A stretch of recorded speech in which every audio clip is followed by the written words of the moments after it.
பிடி sir film வந்து ஒரு ஹராஸ்மெண்ட்டை எப்படி மக்கள் கையாளணும், அதை எந்த அளவுக்கு கொண்டு போனா இந்த நாட்டுல தண்டனை கிடைக்கும் இல்லைன்னா ஜட்ஜ்மெண்ட் கிடைக்கும் அப்படின்றத ஒரு ஃபுல் ஃபிளெஜ்டு ஸ்கிரிப்டா சூப்பரா பண்ணியிருக்காங்க. ஃபர்ஸ்ட் ஆஃப் வந்து ஒரு 25 மினிட்ஸ் வந்து அவர் பிடி சார் என்னென்ன பண்றாரு, அவரோட எப்படி சொல்ற அவரோட லைஃப் ஸ்டைலை பத்தி காமிக்கிறதால அந்த ஃபர்ஸ்ட் 25 மினிட்ஸ்க்கு வந்து நல்லா இருக்கு.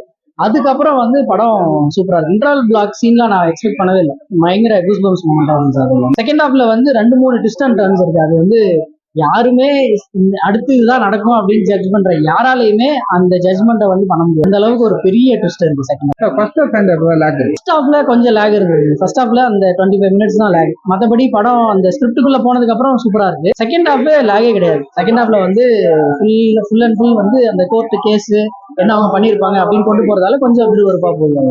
25வது படம் மியூசிக் ஹீரோ நடிக்கிறது 7வது படம். இந்த படத்தை ஹீரோ நடிச்ச படத்தை ரொம்ப பிடிக்கப்படாது. எனக்கு அவர் ஹீரோவா நடிச்ச படம் வந்து இதுக்கு முன்னாடி படம் எல்லாம் ஞாபகப்படுத்தவே கூடாதுன்னு இந்த மீசை முருகு படம் தான் அவர் ஹீரோவா நடிச்சதுல எனக்கு ரொம்ப பிடிச்சது.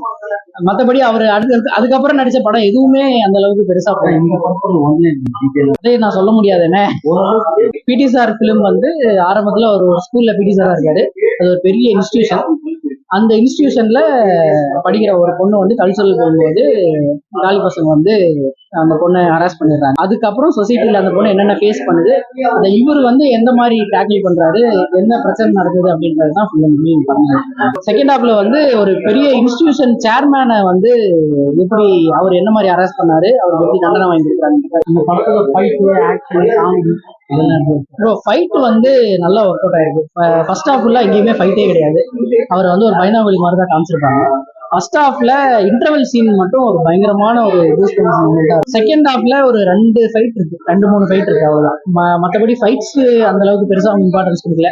காமெடியும் அந்த அளவுக்கு பெருசா கொடுக்கல இம்பார்ட்டன்ஸ். காமெடி ஒரு ஃபர்ஸ்ட் ஹாஃப்ல மட்டும் கொஞ்சம் இருக்கு. செகண்ட் ஹாஃப்ல சுத்தமா காமெடி இருக்கு. மியூசிக் ஆஸ் யூசுவல் ஹிப்ஹாப் தமிழோட மியூசிக் அந்த ஹைப் கொடுக்குற மொமெண்ட் எல்லாமே நல்லா பண்ணியிருந்தாரு. வேற படத்துல ஹீரோயின் போர்ஷன் அவங்க சும்மா லவ் போர்ஷன் வந்து அவங்களுக்கு வந்து பெருசா இம்பார்ட்டன்ஸ். அனிகா அவங்களுக்கு தான் இம்பார்ட்டன்ஸ் கொடுத்துருக்காங்க. அவங்களதான் அரெஸ்ட் பண்ற மாதிரி அவங்க எந்த அளவுக்கு அதுல இருந்து தாண்டி வராங்க அப்படின்றத பண்ணிருக்காங்க. 2-3 விஷயம் வந்து காமிச்சிருக்காங்க. அது வந்து சூப்பரா இருந்துச்சு. அது படத்துல பாத்தீங்கன்னா ப்ரோ நான் 10க்கு நான் 7.5 கொடுத்தேன். டெக்னிக்கலா சூப்பரா இருந்துச்சு படம். ஸ்கிரிப்ட் சூப்பரா இருந்துச்சு. ஃபர்ஸ்ட் ஹாஃப் கொஞ்சம் லேக். மற்றபடி இந்த பெரிய ஹீரோஸ் படம் எல்லாம் பார்த்துட்டு கைத்தட்டி விசில் அடிச்சு பாக்குற மாதிரி கமர்ஷியல் ஃபிலிம் கிடையாது. Script wise screen play wise படம் வந்து சூப்பர். இந்த படத்துல உங்களுக்கு பிடிச்ச சீன் எனக்கு எமோஷனலான சீன் ஒண்ணு இருக்குது. அந்த எல்லாருமே அம்மா வந்து என்ன வந்து எத்தனை பேர் இது பண்ணியிருக்காங்க, இந்த ரேஷன் கடைக்கு போனாலும் கையை வச்சு தடவுறானுங்க, நான் அதெல்லாம் உன்ட்ட சொல்லிட்டா இருக்கேன்னு சொல்லி அவரை பார்த்து கேட்பாங்க. அவங்க தங்கச்சியும் அந்த மாதிரி பஸ்ல வந்து இடிக்கிறானுங்க அப்படின்னு சொல்லி கேட்பாங்க. அதுல வந்து ஒரு பொண்ணோட ட்ரெஸ்ஸை எடுத்து பாத்தீங்கன்னா அதுல எத்தனை ஆம்பளைங்களோட ரேகை இருக்குன்னு தெரியும் அப்படின்ற சீன் வந்து ரொம்ப எமோஷனலா இருந்தது. அது இல்லாம ஒரு பொண்ணு வந்து சின்ன ஒரு 5 வயசு பொண்ணு வந்து ஆட்டோ டிரைவர் வந்து என்ன இங்க எல்லாம் தொடுறாரு, இங்க எல்லாம் தொட்டா தப்பா மாமா அப்படின்னு கேட்கிற சீன் வந்து ரொம்ப ரொம்ப எமோஷனலா இருக்கு. நேர்ல பார்த்தா என்ன அட்வைஸ் பண்ணுவீங்க? யாருக்கு தமிழா இருக்காங்க நேர்ல என்ன அட்வைஸ் பண்ணுவீங்க? என்ன கேட்டு அவரு வந்து இந்த மாதிரி படங்கள் பண்ண சொல்லுவேன். இதுக்கு முன்னாடி அன்பறிவுலாம் ஒரு படம் பண்ணிருந்தாங்க. தயவு செஞ்சு அந்த மாதிரி ஸ்கிரிப்ட் எல்லாம் சூஸ் பண்ணாதீங்க. நீங்க வந்து படமே எதுவும் இல்லைனாலும் அந்த மாதிரி ஸ்கிரிப்ட் சூஸ் பண்ணிடாதீங்க. நார்மலான கேஷுவலான கேரக்டர்ஸ் அவர் எடுத்து பண்ணாவே சூப்பரா இருக்கும். ஆனா அவர் வந்து நான் கமர்ஷியலா பண்றேன்னு சொல்லி பண்றதெல்லாம் ஒர்க் அவுட்டே ஆக மாட்டேங்குது. அதனால இந்த மாதிரி ஸ்கிரிப்ட் டிஃப்ரெண்டான ஸ்கிரிப்ட்ஸ் எடுத்து பண்ணும்போது புதுசா டைரக்டரா வர்றவங்களுக்கு நிறைய சான்ஸ் கொடுத்தாருன்னா நல்லா போவாங்க. எல்லாருமே கண்டிப்பா வீட்டுல இருக்க லேடிஸ் வந்து முக்கியமா வந்து பார்க்கணும். அதுல அவங்க தெரிஞ்சுக்க வேண்டிய விஷயம் நிறைய இருக்கு. இப்போ எல்லாமே வந்து ஓப்பனா சொல்லணும்ன்ற தைரியம் அப்பதான். இப்போ பசங்களும் அங்க நிறைய பேர் எதுவுமே சொல்றது இல்லை. வெளியே நடக்கதா இருக்கும், ஆஃபீஸ் நடக்கதா இருக்கும், ஸ்கூல்ல நடக்கதா வந்து லேடிஸும் கஷ்டப்படுறாங்க, ஸோ ஜென்ஸும் கஷ்டப்படுறாங்க. ஸோ 2 பேருமே அது எது நடந்தாலும் ஷேர் பண்ணுங்க.